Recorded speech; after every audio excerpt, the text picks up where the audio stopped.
ಪವಿತ್ರವಾದ ಸ್ಥಳ ತಿರುಪತಿಯ ಸನ್ನಿಧಾನ. ಇಡೀ ಭೂಮಿ ಮೇಲೆ ಇರುವಂತ ವೈಕುಂಠ ಸ್ವರ್ಗ ಅಂತ ಕರೆಸಿಕೊಳ್ಳುವಂತ ತಿರುಪತಿ ಸನ್ನಿಧಾನದಲ್ಲಿ ಲಡ್ಡು ಪ್ರಸಾದದ ವಿಚಾರಕ್ಕೆ ಸಂಬಂಧಪಟ್ಟಂತೆ ದೊಡ್ಡ ಮಟ್ಟದಲ್ಲಿ ರಾಜಕಾರಣದ ಜೊತೆ ಆರೋಪ ಪ್ರತ್ಯಾರೋಪ ಆಕ್ರೋಶಗಳು ವ್ಯಕ್ತವಾಗ್ತಾ ಇದೆ.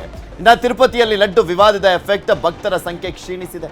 ಲಡ್ಡು ಖರೀದಿ ಕಡಿಮೆ ಆಗಿದೆ. ಯಾಕೆಂದ್ರೆ ಇದು ಕೋಟ್ಯಾನುಕೋಟಿ ತಿರುಪತಿ ಭಕ್ತರ ನಂಬಿಕೆ ಮೇಲೆ ಹೊಡೆದಿರುವಂಥದ್ದು, ಒಂದು ರೀತಿಯಾದಂಥ ಆಘಾತ ಭಕ್ತರಲ್ಲಿರುವಂಥದ್ದು. ಯಾಕೆಂದರೆ ಈ ಶನಿವಾರ ಭಾನುವಾರ ಬಂತಂದರೆ ಸಾಕು, ಅಲ್ಲಿ ಲಕ್ಷಾಂತರ ಜನ ಭಕ್ತರು ಹೋಗ್ತಾರೆ, ದೇವರ ದರ್ಶನವನ್ನು ಪಡಿತಾರೆ. ಆದರೆ ಎಷ್ಟು ಮಟ್ಟಿಗೆ ಆಘಾತ ಶಾಕ್ಗೊಳಗಾಗಿದ್ದಾರೆ ತಿರುಪತಿ ತಿಮ್ಮಪ್ಪನ ಭಕ್ತರು ಅಂದರೆ, ಆ ಅಪವಿತ್ರಗೊಂಡಂಥ ಲಡ್ಡು ಪ್ರಸಾದವನ್ನು ಸೇವಿಸ್ಬಿಟ್ರಲ್ಲ, ಅಪವಿತ್ರ ಮಾಡಿಬಿಟ್ರಲ್ಲ ಒಂದು ಸನ್ನಿಧಾನವನ್ನ ಅನ್ನುವಂಥ ಒಂದು ಆಘಾತದಲ್ಲಿದ್ದಾರೆ.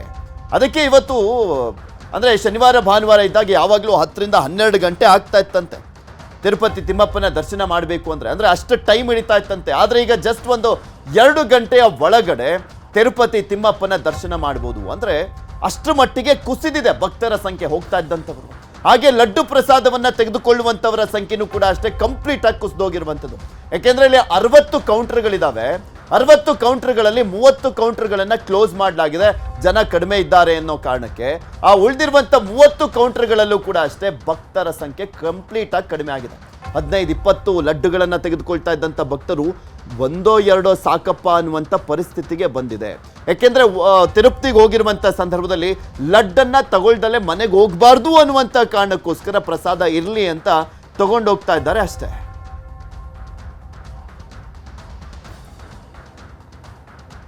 ಇದೆಲ್ಲದ್ರ ಬಗ್ಗೆ ಮತ್ತಷ್ಟು ಮಾಹಿತಿಯನ್ನ ಕೊಡ್ತಾ ಹೋಗ್ತಾರೆ. ತಿರುಪತಿ ಸನ್ನಿಧಾನದಿಂದಲೇ ನೇರ ಸಂಪರ್ಕದಲ್ಲಿ ಜಾಯ್ನ್ ಆಗಿದ್ದಾರೆ ನಮ್ಮ ಪ್ರತಿನಿಧಿ ಮಂಜುನಾಥ್. ಮಂಜು, ನೋಡ್ತಾನೆ ಇದ್ದೀವಿ ಈ ಸುದ್ದಿ ಹೊರಗಡೆ ಬಂದಾಗಿನಿಂದಲೂ ಕೂಡ ಶಾಕ್ಗೆ ಒಳಗಾಗಿರುವಂಥದ್ದು ತಿರುಪತಿ ತಿಮ್ಮಪ್ಪನ ಭಕ್ತರು. ಅದು ಇವತ್ತಿನ ಭಕ್ತರ ಸಂಖ್ಯೆಯನ್ನ ನೋಡಿದಂಥ ಸಂದರ್ಭದಲ್ಲೂ ಸ್ಪಷ್ಟವಾಗಿ ಗೊತ್ತಾಗ್ತಾ ಇದೆ. ಹಾಗೆ ಲಡ್ಡನ್ನ ಸ್ವೀಕರಿಸ್ತಾ ಇರುವಂಥ ಸಂದರ್ಭದಲ್ಲೂ ಕೂಡ ಸ್ಪಷ್ಟವಾಗಿ ಗೊತ್ತಾಗ್ತಾ ಇದೆ ಎಷ್ಟು ಮಟ್ಟಿಗೆ ಆತಂಕಗೊಂಡಿದ್ದಾರೆ ಕೋಟ್ಯಾನುಕೋಟಿ ತಿರುಪತಿ ತಿಮ್ಮಪ್ಪನ ಭಕ್ತರು ಅಂತ. ಇವತ್ತು ಯಾವ ರೀತಿಯಾಗಿ ಬರ್ತಾ ಇದ್ರು ಭಕ್ತರು, ಏನ್ ಹೇಳ್ತಾ ಇದ್ರು, ಯಾವ ರೀತಿ ಅಸಮಾಧಾನ ವ್ಯಕ್ತಪಡಿಸ್ತಾ ಇದ್ರು?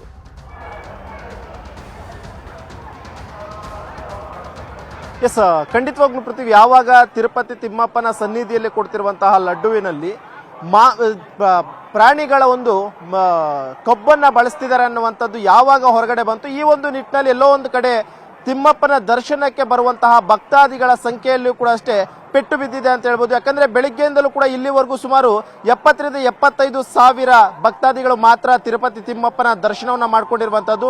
ನೀವು ದೃಶ್ಯದಲ್ಲೂ ಕೂಡ ಅಷ್ಟೇ ನಮ್ಮ ಕ್ಯಾಮ್ರಾಮನ್ ಪ್ಯಾನ್ ಮಾಡಿ ತೋರಿಸ್ತಾರೆ. ಯಾಕಂದ್ರೆ ಈ ತಿರುಪತಿಗೆ ಬರುವಂತವರ ಸಂಖ್ಯೆ ಪ್ರತಿನಿತ್ಯವೂ ಕೂಡ ಅಷ್ಟೇ 1 ಲಕ್ಷ ಆಸುಪಾಸು ಇರುತ್ತೆ. ಅದರಲ್ಲೂ ಕೂಡ ವೀಕೆಂಡ್ ಬಂತು ಅಂದ್ರೆ ಸಾಕು 1 ಲಕ್ಷ ಕ್ರಾಸ್ ಆಗಿರುತ್ತೆ.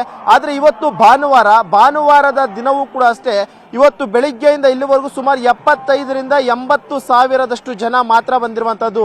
ಇನ್ನೂ ಕೂಡ ಅಷ್ಟೇ ಟಿಟಿಡಿಯ ಲೆಕ್ಕಾಚಾರವಾಗಿ ಪ್ರತಿ ಭಾನುವಾರ ಕೂಡ 1,25,000 ರಿಂದ 1,30,000 ಜನ ಇಲ್ಲಿ ಬಂದು ದರ್ಶನವನ್ನ ಪಡ್ಕೊಳ್ತಾ ಇದ್ರು. ಸುಮಾರು 3 ರಿಂದ 3.5 ಲಕ್ಷದಷ್ಟು ಲಾಡುಗಳು ಕೂಡ ಅಷ್ಟೇ ಖರ್ಚಾಗ್ತಾ ಇತ್ತು. ಅದು ಕೂಡ ಅಷ್ಟೇ ವೀಕೆಂಡ್ ಅಲ್ಲಿ ಅನ್ನುವಂಥದ್ದನ್ನ ಈಗಾಗಲೇ ಟಿಟಿಡಿಯ ಅಧಿಕಾರಿಗಳು ಹೇಳ್ತಾ ಇರುವಂತದ್ದು. ಆದ್ರೆ ಇವತ್ತು ನೋಡ್ತಾ ಇದ್ದಂಥದ್ದು ಸುಮಾರು 75-80 ಸಾವಿರ ಜನ ಮಾತ್ರ ಬಂದು ಈ ತಿರುಪತಿ ತಿಮ್ಮಪ್ಪನ ದರ್ಶನವನ್ನ ಪಡ್ಕೊಂಡಿರುವಂತದ್ದು. ಅಂದ್ರೆ ಎಲ್ಲೋ ಒಂದು ಕಡೆ ಈ ಒಂದು ಲಡ್ಡುವಿನಲ್ಲಿ ಈ ಒಂದು ಪ್ರಾಣಿಗಳ ಕೊಬ್ಬನ್ನ ಏನು ಬಳಕೆಯನ್ನ ಮಾಡ್ತಿದ್ದಾರೆ ಅಂತ ಗೊತ್ತಾಯ್ತು. ಎಲ್ಲೋ ಒಂದು ರೀತಿ ಇವರ ಭಾವನೆಗಳಿಗೆ ಧಕ್ಕೆ ಆಗಿರುವಂತದ್ದು. ತಿರುಪತಿ ತಿಮ್ಮಪ್ಪನ ಸನ್ನಿಧಾನಕ್ಕೆ ಬರುವಂತವರು ಸೈಲೆಂಟ್ ಆದ್ರ ಅನ್ನುವಂತ ಸಾಕಷ್ಟು ಅನುಮಾನಗಳು ಕೂಡ ಅಷ್ಟೇ ಮೂಡ್ತಾ ಇರುವಂತದ್ದು. ಯಾಕಂದ್ರೆ ಪ್ರತಿ ಭಾನುವಾರವೂ ಅದು ವೀಕೆಂಡ್ ಅಂತ ಸಂದರ್ಭದಲ್ಲಿ ದೇಶದ ಮೂಲೆಗಳಿಂದಲೂ ಕೂಡ ಅಷ್ಟೇ ಭಕ್ತಾದಿಗಳು ತಿರುಪತಿಗೆ ಬರ್ತಾ ಇದ್ರು. ಆದ್ರೆ ಇವತ್ತು ಎಲ್ಲೋ ಒಂದು ಕಡೆ ಈ ಇನ್ಸಿಡೆಂಟ್ ಏನಾಯ್ತು, ಇನ್ಸಿಡೆಂಟ್ ಆದಂತ ಬಳಿಕ ದೇವಸ್ಥಾನಕ್ಕೆ ಬರುವಂತಹ ಭಕ್ತಾದಿಗಳ ಸಂಖ್ಯೆ ಕೂಡ ಅಷ್ಟೇ ಗಣನೀಯವಾಗಿ ಕಡಿಮೆ ಆಗ್ತಿದೆ. ನಿನ್ನೆ ಕೇವಲ 80 ಸಾವಿರ ಜನ ಮಾತ್ರ ಬಂದು ದೇವರ ದರ್ಶನವನ್ನ ಪಡ್ಕೊಂಡಿದ್ರು. ಇವತ್ತು ಇಲ್ಲಿವರೆಗೂ ಕೂಡ 75 ರಿಂದ 80 ಸಾವಿರದಷ್ಟು ಮಾತ್ರ ಜನ ಬಂದಿದೆ ಅನ್ನೋದ್ರ ಬಗ್ಗೆ ಈಗಾಗಲೇ ಮಾಹಿತಿ ಕೂಡ ಲಭ್ಯವಾಗ್ತಿರುವಂತದ್ದು. ಅಂದ್ರೆ ಎಲ್ಲೋ ಒಂದ್ ಕಡೆ ವೀಕೆಂಡ್ ಅಂತ ಬಂದಂತ ಸಂದರ್ಭದಲ್ಲಿ 1,20,000 ಕ್ರಾಸ್ ಆಗ್ತಿದ್ದಂತಹ ಭಕ್ತಾದಿಗಳ ಸಂಖ್ಯೆ ಈಗ 1 ಲಕ್ಷವೂ ಕೂಡ ಅಷ್ಟೇ ದಾಟದಂತಹ ಮಟ್ಟಕ್ಕೆ ಬಂದಿದೆ.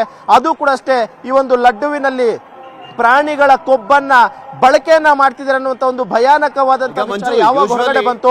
ಈ ಒಂದು ಯೂಶುವಲಿ ಮಂಜು ಯಾವಾಗ್ಲೂ ಸಾಟರ್ಡೆ ಸಂಡೇ ಅಂತ ಬಂದಂತ ಸಂದರ್ಭದಲ್ಲಿ ನೀವು ಹೇಳ್ತಾ ಇದ್ರಲ್ಲ, ಮಿನಿಮಮ್ ಅಂದ್ರೆ 10 ರಿಂದ 12 ಗಂಟೆ ಆಗ್ತಾ ಇತ್ತು. ಆದ್ರೆ ಈ ಬಾರಿ ಆ ಸಮಯ ಕಡಿತ ಆಗ್ಬಿಟ್ಟಿದೆ. ಯಾಕಂದ್ರೆ ಜನರ ಸಂಖ್ಯೆ ಅಂದ್ರೆ ಭಕ್ತಾದಿಗಳ ಸಂಖ್ಯೆ ಕಡಿಮೆ ಆಗಿದೆ ಅನ್ನುವಂಥದ್ರ ಬಗ್ಗೆ ಬಂದಂತ ಭಕ್ತರು ಏನ್ ಹೇಳ್ತಾ ಇದ್ರು, ಎಷ್ಟು ಈಸಿಯಾಗಿ ಹೋಗಿ ಬಂದ್ರಂತೆ, ಬೇಗ ಹೋಗಿ ದರ್ಶನ ಆದಂಥದ್ರ ಬಗ್ಗೆ ಖುಷಿ ವ್ಯಕ್ತಪಡಿಸಿದ್ರ ಅಥವಾ ಭಕ್ತರು ಕಡಿಮೆ ಆಗಿರುವಂಥದ್ರ ಬಗ್ಗೆ ಆತಂಕಗೊಂಡ್ರ ಅಂತ? ಎಸ್, ಖಂಡಿತವಾಗ್ಲೂ ಪ್ರತಿ ನಾವು ಕೂಡ ಬೆಳಗಿನಿಂದಲೇ ಸಾಕಷ್ಟು ಭಕ್ತಾದಿಗಳನ್ನು ಕೂಡ ಅಷ್ಟೇ ಮಾತನಾಡಿಸಿದ್ವಿ. ಅಂದ್ರೆ ಪ್ರತಿನಿತ್ಯವೂ ಕೂಡ ಅಷ್ಟೇ ಬರ್ತಿದ್ದಂತ ಸಂದರ್ಭದಲ್ಲಿ ಎಷ್ಟು ಟೈಮ್ ತಗೊಳ್ತಾ ಇತ್ತು ತಿಮ್ಮಪ್ಪನ ದರ್ಶನವನ್ನ ಮಾಡಬೇಕು ಅಂದ್ರೆ ಮಿನಿಮಮ್ ಎಷ್ಟು ಟೈಮ್ ತಗೊಳ್ತಾ ಇತ್ತು ಅನ್ನೋಂಥ ಒಂದು ಪ್ರಶ್ನೆಗಳನ್ನ ಕೇಳಿದಂತಹ ವೇಳೆಯಲ್ಲಿ 14-15 ಗಂಟೆಗಳ ಕಾಲ ಒಮ್ಮೊಮ್ಮೆ ತಗೊಳ್ತಿತ್ತು ಅನ್ನುವಂಥದ್ದನ್ನು ಕೂಡ ಅಷ್ಟೇ ಭಕ್ತಾದಿಗಳು ಹೇಳ್ತಿದ್ರು. ಜೊತೆಗೆ ಇವತ್ತು ಕೇವಲ 4-5 ಗಂಟೆಗಳಲ್ಲಿ ನಾವು ದೇವರ ದರ್ಶನವನ್ನ ಪಡ್ಕೊಂಡ್ವಿ. ಅದು ಕೂಡ ಅಷ್ಟು ಇವತ್ತು ಭಾನುವಾರದ ದಿನ ದರ್ಶನ ಸಿಗುತ್ತೋ ಇಲ್ವೋ ಅನ್ನುವಂತ ಒಂದು ಗೊಂದಲ ಕೂಡ ನಮ್ಗಿತ್ತು. ಆದ್ರೂ ಕೂಡ ಅಷ್ಟೇ ನಾವು ನೋಡೋಣ, ಆಗ್ಲಿ ದರ್ಶನ ಸಿಕ್ಕಿದ್ರೆ ಸಿಕ್ಲಿ ಅಂತ ಬಂದ್ವಿ. ಆದ್ರೆ 14-15 ಗಂಟೆಗಳು ತಗೊಳ್ತಿದ್ದಂತ ದರ್ಶನ ಕೇವಲ 4-5 ಗಂಟೆಯಲ್ಲಿ ಮುಗಿಸ್ಕೊಂಡು ನಾವು ವಾಪಸ್ ಬಂದಿದ್ದೀವಿ ಅನ್ನುವಂತ ಒಂದು ಮಾತನ್ನು ಕೂಡ ಹೇಳ್ತಿದ್ರೆ.